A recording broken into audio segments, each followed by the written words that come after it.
Ladies and gentlemen, what is going on? I'm your host, Bad Guy Ibra, aka Brahma. Ladies and gentlemen, welcome to my YouTube channel. I know, honestly speaking, it's been a while. I haven't really, uploaded much content on this YouTube channel, to be honest. But that's all gonna change, anyways, because in the past couple of like months, like the UFC has been doing all right, but there hasn't been as much like pay-per-views worthy of talking about as like the up-and-coming pay-per-views coming up in the next couple of months. But anyways, UFC 289 is upon us, and it's gonna be main evented by not only the undisputed bantamweight champion of the world, but also the women's featherweight champion of the world in Amanda, the Lioness Nunes, someone who we, undisputed, unarguably, would consider as the greatest mixed martial arts female fighter of all time, or even in any division, the greatest mixed martial arts fighter of all time. Amanda Nunes defending her title, her bantamweight title, against Irene Aldana from Mexico. Ladies and gentlemen, this fight. Honestly, this fight is going to be more interesting than a lot of people might think, because a lot of people might have the misconception that Amanda Nunes is going to go in with Amanda Nunes, typical Amanda Nunes style, going in and totally dominating the fight via wrestling, which is likely a possibility, because if you look at the stats and just break it down, Irene Aldana, her takedown defense has not been the most perfect. And Amanda Nunes' wrestling is flawless, especially if you're comparing her wrestling to like the rest of the bantamweight division. So people might have the assumption that Irene Aldana might be in trouble. But if we reverse it and look at things in terms of like ground game, Amanda Nunes, incredible submissions and all of that. But also Irene Aldana has had a lot of submissions off her back, triangle chokes, rear naked chokes and all of that, guillotines and, arm bars.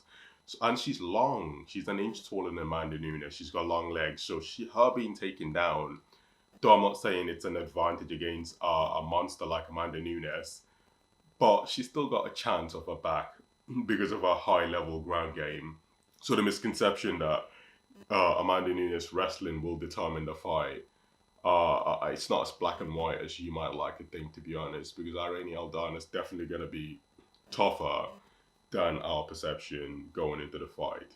Yeah, in terms of striking, obviously, if we put the wrestling aside, in terms of striking, we've just seen what Alexa Grasso did to Valentina Shevchenko. Valentina Shevchenko, we're talking about an elite striker, a high level Muay Thai, Taekwondo striker who molded all of those skills and brought it into MMA and had been dominant throughout the reign as women's flyweight champion of the world.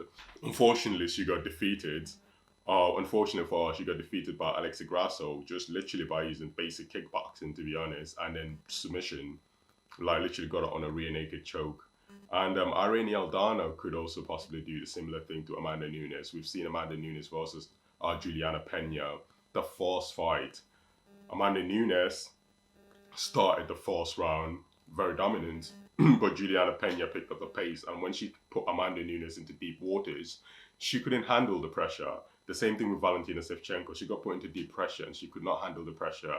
So Irene Aldana has more of a chance going into this fight that people have given her, to be honest, if that makes sense. So she's got more of a chance, and she's not as big of that underdog as people make her to look like. I mean, she's got a lot of learning just watching the experiences of other people fight Amanda Nunes. She saw Juliana Pena, that should be a perfect example. She saw the likes of Megan Anderson, the likes of Caitlin Chukagian, who fought Amanda Nunes. So these are fights that she could actually learn from and make an adjustments and changes to fit her needs to be able to defeat Amanda Nunes. So more likely, the prediction or the favorite going into this fight, unequivocally, from a statistical standpoint, will be Amanda Nunes, 100%.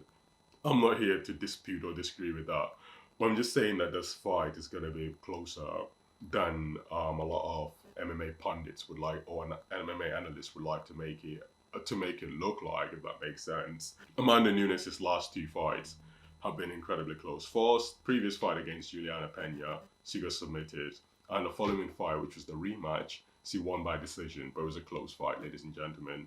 My prediction going into this fight will be that Amanda Nunes more likely is definitely going to beat Irene Aldana, To be honest, she will be the favourite, but I think Irene Aldana, if she utilises the boxing and movement and her ground game to her advantage in case she gets taken down, I think that might actually be to her advantage as opposed to being to her detriment. She's a sharp boxer, not as powerful as Amanda Nunes, but overall she's a bigger girl than Amanda Nunes as well. So definitely, like her movement, her striking, her kicks, and all of that will definitely play a significant role.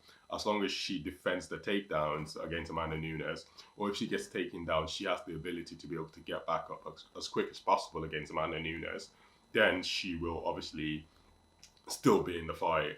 And just like we've seen between Alexa Grasso and Valentina Shevchenko, what Alexa Grasso had effectively managed to do was that she kept herself in the fight, and she kept herself in the fight as long as possible, and then eventually, landed a bit of combinations and jumped on Valentina Shevchenko's back, sunk in that rear naked choke, and defeated the undefeated, ladies and gentlemen. So we might see a shock.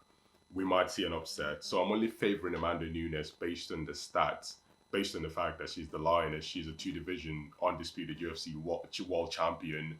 That's why I'm favoring her. But I'm just saying that never count Irene Aldana out.